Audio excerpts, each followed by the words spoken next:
Good morning, party people, and welcome to How to Think Like the Engine on European time. It is a bright and early 1 a.m. here in San Diego, California. I'm doing during the course of October and November, I'm doing a bunch of free classes, almost all of my fundamentals classes in two different time zones. And the way that it works is that Chris says he followed the instructions. The way that it works is that like Tuesdays will be the European time classes and the Wednesdays will be the Americas time classes. It's going to be the same material on both days, so if you miss one, you can always switch over to the other.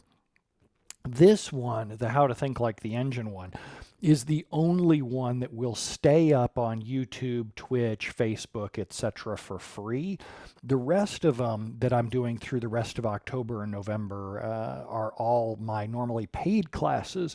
So it's one of those where you got to be there or be square. If you miss the live version, you're going to have to pay to get to the instant replays. Of course, all part of my diabolical plan there. So the first class that we're going to cover is my How to Think Like the Engine class. So let's roll up our sleeves and go get started with that. So in this class, in How to Think Like the Engine, this is really designed to be my foundational class where everybody starts. It's the class that I wish I would have received when I got first started in databases. The thing that makes this class a world of difference, makes it way easier for you to follow along with and understand what's going on, is if you go get the PDF. This thing's got 5 pages in it, and you're going to see me referencing these pages throughout the class. In a perfect world, you would actually have it printed out. In an imperfect world, you would at least have the PDF nearby so that you could go reference it, because understanding how these 8K pages work will make a world of difference in how you see databases. These pages come straight from the Stack Overflow database. StackOverflow.com, of course, is that website where you've been posting questions for years and someone else has been doing all the hard work. Stack Overflow graciously provides their database for free to the public. They export it in XML format. I take that and then I go build a SQL Server version of it. This isn't the exact same database that Stack Overflow uses today. They have changed their database structure over the years, although their back end is running in SQL Server. I take that database and then I bring it in. In this case, all the screenshots that you're going to see are me running SQL Server 2019 and the most recent compatibility level. I say that because some of you may want to reproduce these queries later on your own. This is the kind of thing that opens up all kinds of eyes about, whoa, I didn't know it would work that way. Now let me go try my own query. I would encourage you, if you have a question about the execution plans, especially when you're watching the video later, go try it. This is why I use especially that really small version of Stack Overflow. This thing's small enough that you can run it on a laptop and it's a free and easy download inside there. Now, when you attach it to your SQL Server and you go in and expand Object Explorer, there are going to be a bunch of tables inside of there. I'm going to be focusing on just one table for today, the Users table at Stack Overflow. If you expand the Users table holds exactly what you think it holds. A list of everyone who's ever logged into Stack Overflow, posted a question, left an answer. And here's the table structure of it. You notice it's got an ID. ID starts at 1 and goes up to a bajillion. It's an integer. It's an identity column. It just so happens that on this table, that has been set as the primary key, which can also be the clustered index. In this class, I'm going to keep it simple. However you define your table's clustered index, that's how the data is laid out on disk. So on the Users table, it's ID. And if you go and look at the database is just a series of 8K pages. And I like to think about them as pages from a spreadsheet. So it's exactly what I did, was I took the Stack Overflow database, moved it into Excel so that you could visualize how things work. This right here is the first 8K page out of the users table, the white piece of paper. We're going to be working with this for a while. The white piece of paper is what we call the clustered index of the users table. If you notice, it's organized by ID. I've got the users sorted by ID here. And we like to think of the clustered index as having all of the columns on it. Let me hop back one slide. You see how I defined the clustered index only on ID? Arafini was like, you have it upside down. You see how I defined the clustered index as only on ID, but the clustered index actually has all of the columns. This is really the table itself. The clustered index on its little 8K pieces of paper has all the columns in it. Sort of, but not really. Look at the far right-hand side. On the far right-hand side is the About Me column. About Me is a big old nvarchar max where people can type a big old letter to grandma in there if they want to. They can put their entire resume in their profile. An nvarchar max column might be too big to fit on these 8K pages. So what SQL Server can do is it'll actually store a pointer to other 8K pages with your About Me on it. That's called off-row data. We're not going to talk about that much inside of this class, but this class is often a jumping off point for folks to ask all kinds of other related questions. We're not going to cover that inside here today, but I just want to make you vaguely aware that when you define columns like nvarchar max, there's going to be an overhead to that when you start to stuff entire resumes or About Me's inside of there. See, your database is nothing more than a stack of these 8K pieces of paper. Each 8K piece of paper is exclusively dedicated to just one object, and more specifically, just one index on that object. The clustered index of the users table takes up a bunch of 8K pages. Then we may have other indexes on that same table that also take up a bunch of 8K pages. These 8K pages are the smallest unit of data for SQL Server. SQL Server doesn't go find a row. SQL Server doesn't go find a column. SQL Server knows where these 8K pages are, and these are the same unit of data that we cache up in memory and that we have down on disk. So when SQL Server wants to go read data, SQL Server has to figure out which 8K page that data lives on. If you make a change to the data, if you insert a row, if you update a row or delete a row, SQL Server has to figure out which 8K page has that copy of the row, pull it up into memory, write the change to it, and then flush it back down to disk. This is our smallest unit for reads, and it's our smallest unit for writes as well. In a perfect world, when you write something that's really good database and a good query, in a perfect world, SQL Server finds it easy to understand your query. I always think of SQL Server as a guy. I always think of SQL Server as a gruff guy who sits in the corners like, trust me, I got this, because he's dumb and stubborn and doesn't really necessarily get exactly what's going on. SQL Server goes, oh yeah, I know exactly what you're looking for. And I know that the data that you want is on exactly one page. Like if you ask for just my profile at Stack Overflow. If you just ask for my profile, SQL Server knows that it's just on one page for my users row. So SQL Server can dive bomb in and get exactly that. In the perfect world, SQL Server knows exactly which 8K page it is. In a really perfect world, he has that page cached, so he doesn't have to jump around from one place to another. And he can read the data out as is because we're not asking for any additional manipulation. In that perfect world, our query looks like a dive bomb. Like we're going to go dive bomb into exactly one 8K page, grab exactly one row, and read it out.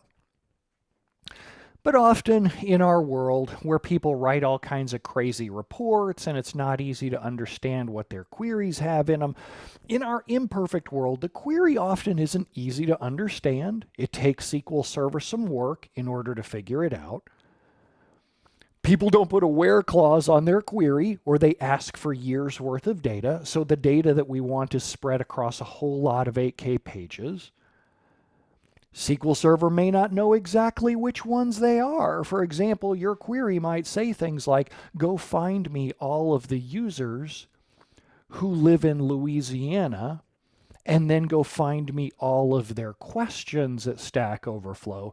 SQL Server is going to start and he's going to be like, first off, I don't know where the Louisiana people are. And then secondly, I really have no idea where their questions are. So these second and third order changes, or the further across that we get from our where clause, the more tables that we're referencing, the harder it is for SQL Server to know which pages are going to be involved. In an imperfect world, we try to run SQL Server on a Raspberry Pi, and we don't have enough memory to cache all that good, juicy data, so SQL Server has to go and scan that data from storage. And then in that imperfect world, SQL Server has to do a bunch of work on the data too, like we're asking for group bys and left outer joins and order by and having. And in these imperfect worlds, we're doing read. We're scanning through tons of pages, either in memory on disk, and doing all kinds of work. When you go to think like the engine, when you go to think like SQL Server, what I want you to do is look at the query, and I want you to be able to guess, what rows do I think the query is going to want? What pages inside the data file are going to have those rows? What are going to be the most efficient ways to get those rows? Like if I have multiple indexes, which one's going to be the most efficient to accomplish that goal in the cheapest time possible? Which table should I process first? How much CPU power and how much memory should I allocate? By the end of this first initial class in the series, it's really about understanding how much work there is so that you do a better job of crafting both your queries and your indexes to make performance go a little better. In this class, you are going to be SQL Server and I am going to be an end user sending you queries. I'm going to do the first one just so that you get a feel for how this game is played. Let's say that me as an end user, I pass in a query that says, select ID from dbo.Users. And I don't put a where clause, I don't put an order by, I just say, go get me all of the IDs from the users table. So what is your execution plan going to be in plain English? If you have a stack of these over in your office supply closet, if you have a stack of the 8K pieces of paper with all of the users' data on them, how are you going to accomplish this query in plain English? Don't think about, I'm going to build a hash map. I'm going to use a doubly linked list. Think about a stack of pieces of paper, and if you can figure out how to execute it using this stack of piece of paper, then you're going to do a pretty good job of understanding how SQL Server's execution plans look. Your execution plan in plain English would be to go into the office supply closet, grab the first piece of paper that has these results, this clustered index, the white pages, and you would be reading the IDs off in order. Okay, I got ID number 1, 2, 3, 4. You would just be grabbing pieces of paper and yelling the results out to the end user as quickly as you could. This is what SQL Server's execution plan looks like. When you run a query and you get the actual execution plan or you get the estimated execution plan inside of SQL Server Management Studio, both of these look roughly similar. There are nuances, differences between them that we cover in our further on classes. But for now, I'm going to keep it really simple. This is an execution plan from SQL Server, and you get this in Management Studio by hitting Control L to get an estimated execution plan, or Control M and then execute the query to get the actual execution plan. We read these plans when we're just getting started from right to left. We kind of think of it as the execution plan sucks. It sucks the data over into the select operator, just pulling the data as quickly as it can. The place that it's going to be pulling from, the top right operator, it says clustered index scan. Well, clustered index, that right now is the only copy of the data that we have. Clustered index scan, we are going to read this table, maybe the whole table, maybe parts of the table. In order to figure out how much work this is, you can turn on an option in SQL Server Management Studio called Set Statistics IO on. It's totally safe to do. It only affects your own session. You can do this in development or in production. Doesn't add that much overhead. Nobody's even going to notice it. In the Messages tab of SQL Server Management Studio, you're going to get this thing that says the logical reads. Logical reads are the number of 8K pages that SQL Server had to read in order to accomplish your query. Generally speaking, the more data that you have to read, the slower your query will go. The less data that you have to read, the faster your query will go. Remember how I said right in the beginning that in a perfect world, SQL Server is going to dive bomb straight into one page and it's got exactly the data that you want. Well, this is not a perfect world here. This bozo didn't even put a where clause on the query. So SQL Server, even if he knows which pages have the data, he has to read 7,405 pages in order to accomplish this. And the users table is one of the smallest ones at Stack Overflow, and we're working with the smallest copy of the Stack Overflow database. As we're accomplishing the queries through the course of the next couple hours, I want you to think about having an office supply closet with 7,405 pages worth of paper in the back that you're going to have to go and find the data that you're looking for. Timbalero asks, my friend thinks that under the hood, the engine will actually grab pages from disk into memory in 8K pages packages extents. Is he right? Don't go into the internals of how that works. Let's keep it simple to see if you can do it with 8K pieces of paper first before we go into things like physical structures on disk. Now it's your turn. So as I go through and I change things about the query, what I'm going to do is I'm going to color code and bold the parts that I'm changing. I'm going to keep adding on parts to the query, and this is the first thing that I'm adding. Go find me all of the users whose last access date is greater than July the 1st of 2014. Tell me in plain English how you're going to execute that query. Don't give me anything about a doubly linked list. You got a 7,405 pieces of paper. Tell me how you're going to find those rows. Go.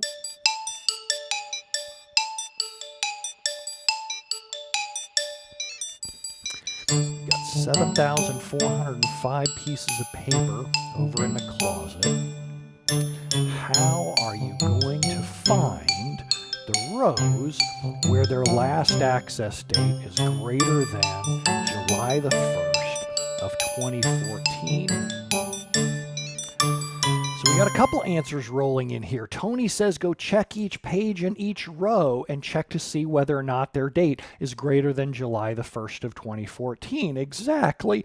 Freed to Fly, Jesper Nielsen, Guy, all kinds of people are answering in, saying that we're going to have to read through all of the pages, and that's exactly right. we are going to have to read through all of the pages. It doesn't really matter whether I start at the first page or the last page. I just know that I'm going to have to shuffle through all of the pages, saying each ID out loud as soon as I find one that matches. I don't have to write it down anywhere. I'm going to be able to just yell out my query results quickly. Now let's look at SQL Server's execution plan. And it looks the same. Raphael asks over on YouTube, are the pages sorted?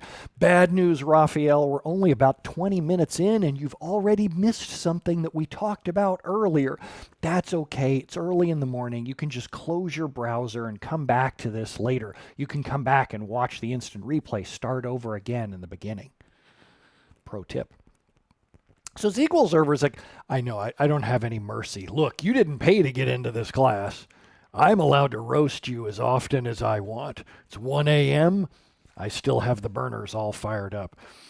So SQL Server's execution plan looks exactly the same because to some extent, get it? It's a database joke. To some extent, it's really the same thing. There's so much work that we have to do. If I go and look at the execution plan, or if I go and look at set statistics IO, I got the two queries back to back here. I got select ID from users, and I got select ID from users where last access date is greater than 7.1. They're both reading thousands of 8K pages. Just because you put a where clause on the query and your query has less output doesn't mean that it's actually doing less work. Let's look at those two execution plans. The top one is when the query had to scan all of the pages. The bottom one is when we added in our where clause, and Clippy has now fired up. Hey, buddy, oh, it looks like it sure would help. If you had an index on last access date, I could find these rows way faster. How do I tell which one of these queries is more or less work? My personal favorite way of starting is statistics IO, looking at the number of 8K pages that we read. But there's another way that SQL Server needs to use because SQL Server can't guess which one is more expensive after the queries finish. SQL Server has to guess before the queries start. So if you hover your mouse over the select, notice on the left-hand side, that's the one with no where clause. Right-hand side, this is the one with the where clause.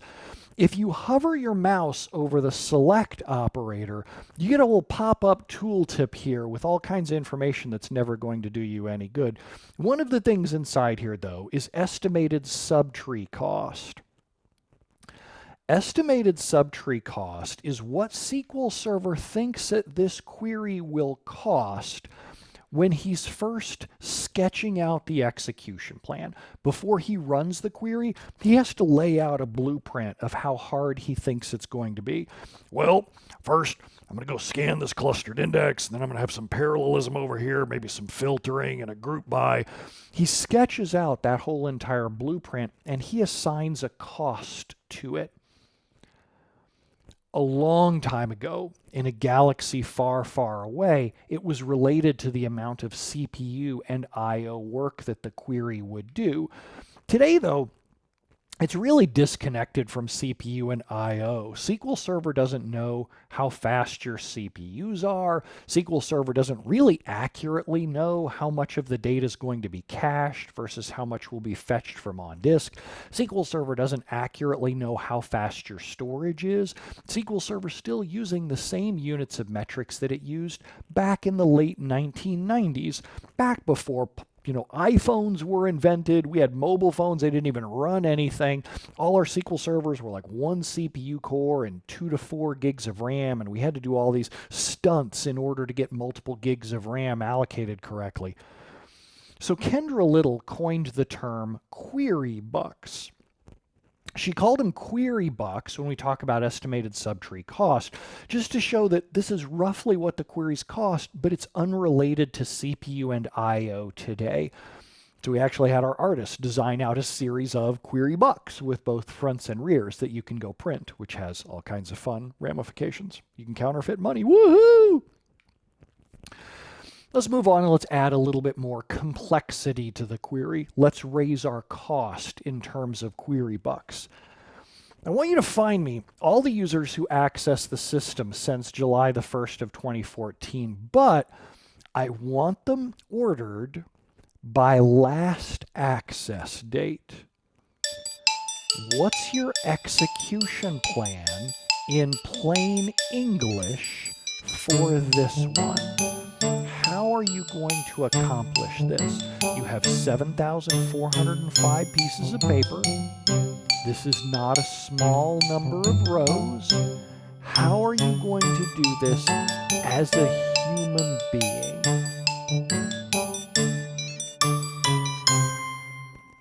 Starts to get a little trickier. Pavan says, I'm going to read all the records and sort them in memory. Pavan, I got bad news. You are not that bright. There are thousands, maybe millions of rows that match. You are not going to remember them. So try that again as a human being. Now, Tim Bolero's the first one who really nails it. Tim Bolero says, I'm going to scan the entire table. I'm going to write down the results and then sort them. Now, also for bonus points, what are you going to write down? You're not going to write down all of the columns. Freed to Fly says, I'm going to write down their IDs and dates. And that is a really good answer. You have to write down both their IDs and dates, because as you write down each one's ID and date, what happens if 30 seconds later, as you're scanning through all these pages, that you find another user who matches? You need to figure out where to put them inside the list. That's why you need to save both the ID and the last access date. So here's SQL Server's execution plan. Now remember, we read from right to left, top to bottom. So the first thing that SQL Server is going to do is this clustered index scan. Now that we got a few things going on in the query, it's time to talk for a second about what each one of these is. Each one of these is kind of like a standalone microservice, or I kind of think of it as like an app on your phone. Each one of these operators has a specific job to do. They do one thing. You had one job. Sometimes they do multiple jobs. And then that little arrow coming out of it is a yelled list of stuff. So Mark, the answer to your question is no. It would be really cool, but unfortunately the answer is no. So this first microservice is the clustered index scan, where SQL Server is going to scan through and he's going to yell out the list of IDs and last access dates that match. He's not doing any sorting inside here. All he's doing is reading and yelling. This next operator is hearing all of the IDs and last access dates, and this other operator is writing them down and sorting them as it goes. As each row comes in, it's sorting them. This next operator here, the sort, is more work. If I compare those two, if I compare the two execution plans, the one on the left is before we injected a sort. The one on the left, as I said, just yell out all of the ones that match. That one has an estimated subtree cost of about 6 query bucks. But now that we've thrown in the order by, the cost goes up. And now the subtree cost is more than double. And there's something else that changed inside here. Not only is our cost up by about 2x, but we also needed a place to write our work down. SQL Server allocates 8K pages just like the same 8K pages that it uses to sort data. In a perfect world, it's going to do this in memory. In an imperfect world, we won't have enough memory and we'll spill to disk. This is where, again, things get so cool about execution plans. SQL Server has to guess how much memory it's going to need before the query even starts. So the more easy to understand that your where clause can be, that your group bys can be, the better of a job that SQL Server can predict how many pages he's going to find and how many results he's going to find, the better of a job that he can do allocating those resources. You can see more about it if you right-click on the select and go into properties. Over on the select icons properties, or the select microservices properties, you get all this information in here about memory grants, which is really these scratch pages. You get all this memory in here about execution plan memory grants. All these numbers are measured in kilobytes. SQL Server starts and projects how much memory you're going to need when the query first starts. He has to design out this execution plan, and it's easy to guess wrong. Of course, what do you think is going to happen? You think that SQL Server is going to start with just a couple of pages, and then as more results come in, SQL Server will grab and ask for more 8K pages from the notebook. That is not how it works. This number is mostly set in stone when your query starts. There are edge cases where SQL Server will allocate more memory, but they're mostly edge cases, even in the year 2021. SQL Server needs to assume that other people's queries are going to fire up at the same time that yours are, and he needs to allocate all the sweet, juicy memory for your query right from the get-go to make sure that your query won't fail halfway through. Sometimes that means that SQL Server will allocate way too much memory. Sometimes it means that SQL Server won't allocate enough. SQL Server doesn't know how many other queries are going to start while your query is running. And this is one of the other interesting things that I find out, or that I feel about SQL Server. And let's stop and talk about this for a second. The exact same system that works for StackOverflow.com also works for you. The same SQL Server that you run on your laptop, the same developer edition that you run on your laptop, the same one that you run at your company's crappy 4-core 16 gig of RAM SQL Server, is the exact same engine that has to work for big giant data warehouses, that has to work with people doing petabyte scale data. It's the same engine, whether you're running 1 query per second or 10,000 queries per second. SQL Server doesn't have adaptiveness where it starts to change differently based on the number of queries that are running simultaneously. He doesn't know that you're not going to start running 10,000 queries per second on your crappy little SQL Server. He makes some basic assumptions that he tries to make work well for all of the SQL servers out there. In my webcasts, I often poke fun at SQL Server, how he's dumb and stubborn and he refuses to ask for directions and he's all, trust me, I got this. But really, at the end of the day, I'm just utterly amazed at how good SQL Server is at having one code base that works well enough for most scenarios. It's just that when you start to hit performance walls, that's when you have to start learning things so that you understand why you're hitting those walls. And that's a good time to stop and talk for a second about my upcoming training classes. Starting in November of 2021, I had to stop and think about what year this is. In November, I'm running a huge Black Friday sale where on all my training classes, you can save massive amounts of money.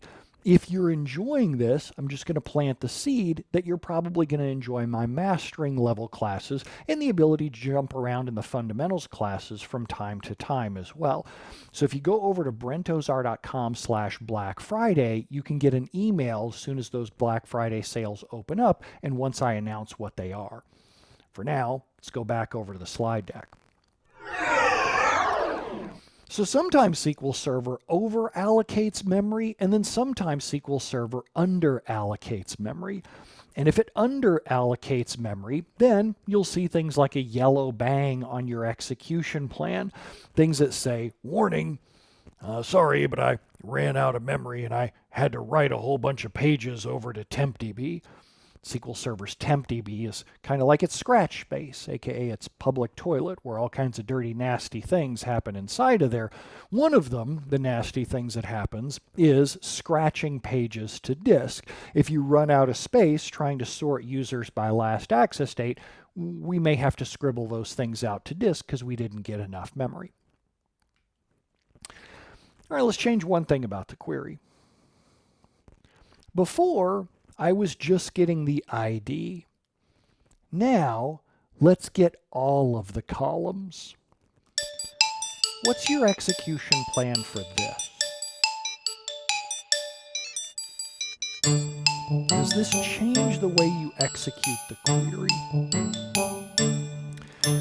Well, you know, when I was a developer, I used to think, well, maybe SQL Server's going to scan through here once, but he's only going to write down the ID and last access date. Then, after he's sorted all of the rows that match, then he's going to come back over to the pages again and fetch the additional columns that he needs. That's not what happens. What happens is exactly the same. And the only difference is that blank right there. Steve nails it when he says the sorting operator has more work to do. We're not just sorting the ID and last access date anymore. Now we're sucking. We're doing a huge ton amount of work. But let's be more specific. What exactly sucks about this query? Do we work harder to read the data? Or let me put it another way. Do we read more 8K pages, or are we reading the same amount of 8K pages? Tell me over in Slack, are we reading more data than we have been previously? Let's see what we say. Lots of you say the same. I'll give you a pro tip anytime lots of people say the same thing, especially in my classes. You should probably say something else. I'm a terrible instructor. I like to pull your pants down in public. And it's not that I want to see your drawers. I don't. They're not that attractive. That's why you have the job that you do. But let's see here. Freed to Fly! Yes! Freed to Fly nails it. And Sebastian Claude nails it. Very well done.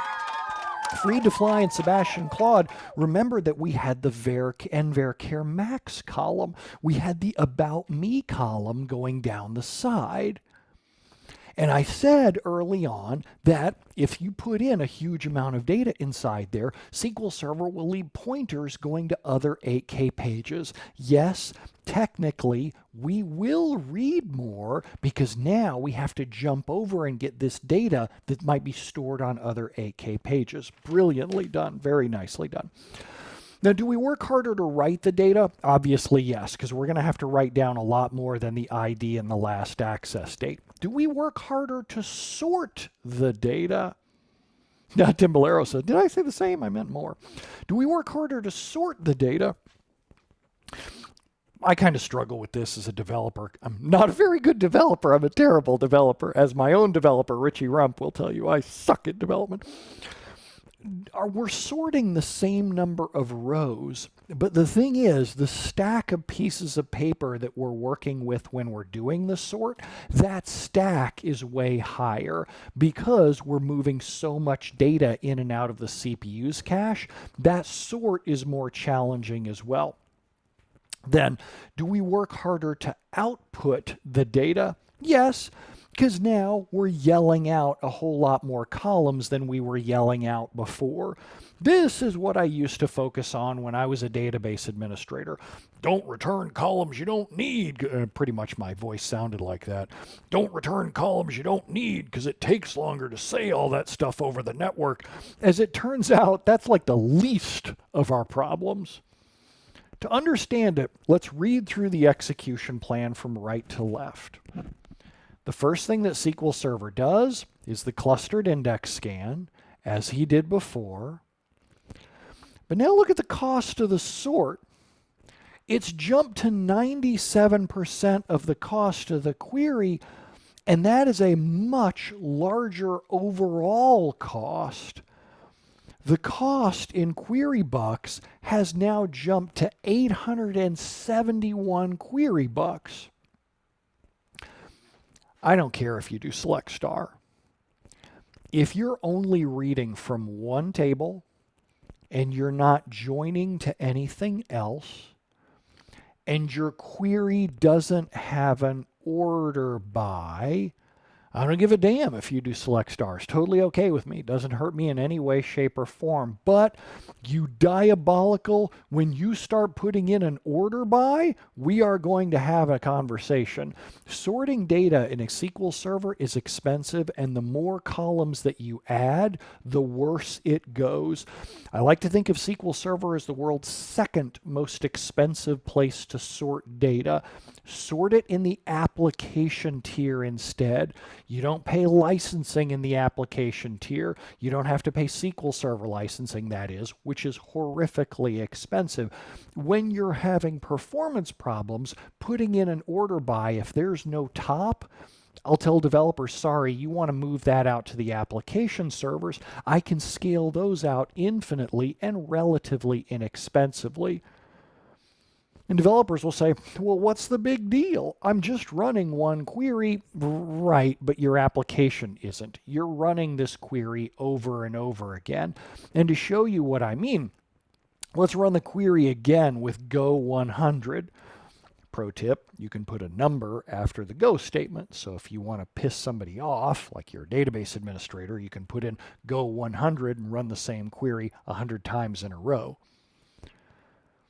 The execution plan that you would want is you would want to do the same first 1 and 2 things, but by the time you get to number 3, you'd be like, yo dog, how's about we hang on to all this scratch paper that we've been working with? Once we get done finally assembling our results, how's about we hold on to this for just a second or two to see whether or not we need this again? After all, we already allocated the memory right. Oracle can do this. Oracle DBAs will jump right up and tell you that they have result set caching. But then they also don't talk about the fact that this thing is horrifically very expensive. I say horrifically expensive. I think it's probably fair given the quality of the database. Oracle's a really good database. Every time I read any documentation about it, I'm like, man, this thing has so many cool dials. There's so many cool things that you can set. Plus, they have a racing team and sailboat racing team, and Larry Ellison has a Hawaiian island. These things aren't going to pay for themselves. If I'm going to pay licensing fees, I want them to go to somewhere cool, right? I don't see Microsoft with a sailboat racing team or a Hawaiian island. SQL Server abuses your server and passes the savings on to you. Here I got this query running 100 times in a row, and look what's going on with my CPUs. My CPUs are just catching fire because we're doing this sorting work over and over and over. It doesn't matter if you're the only user in the database. It doesn't matter if there are no insert, update, and delete queries running. It doesn't matter if this page hasn't changed at all. It doesn't even matter if your whole entire database is read-only. SQL Server caches this. SQL Server does not cache or share this. So if you have 100 of these queries running at the same time, each query is doing this same copying and sorting work at exactly the same time. There is no caching or reusing of results from one session to another, or even in between the same session. So if we're going to make queries like this fast, we're going to need another solution, and we're going to talk about that in a minute. But first, let's recap what we've learned so far in the first 45 minutes or so. First, Set Statistics IO on is a really easy thing you can turn on in Management Studio to show you the number of 8K pages that you've read. Set Statistics Time on, I'm mentioning here just because it shows how much CPU work is done. I rarely use that. I use it in some of my mastering classes to show you how you reduce CPU time in a query. But the problem is that statistics time changes constantly every single time the query runs. Set statistics IO is a little bit more repeatable and reliable, so I tend to focus on using that one.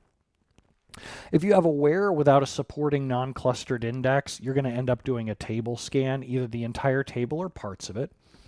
If you do an order by without an index to support it, that's a ton more CPU work.